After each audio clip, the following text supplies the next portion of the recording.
Welcome to MemoQ in 90 seconds. Today, how to use the inverted color scheme in MemoQ. This mode is particularly useful for users with vision problems or those working long hours in a low-light environment. To enable the inverted color scheme, go to Options, choose Appearance, and select Inverted in this drop-down. If you prefer using shortcuts, press Alt-Shift-I. You can customize the shortcut under the Keyboard Shortcuts section.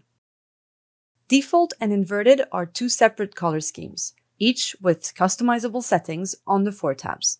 So for instance, if you change the translation memory hit color of the inverted color scheme, it will not change it in the default color scheme.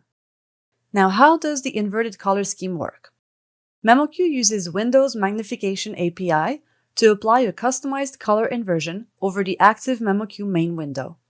For an optimal user experience, we recommend running MemoQ in full screen mode. Colors will only be inverted in MemoQ and not in other applications. Also note that you do not need to change any Windows settings to enable this MemoQ feature.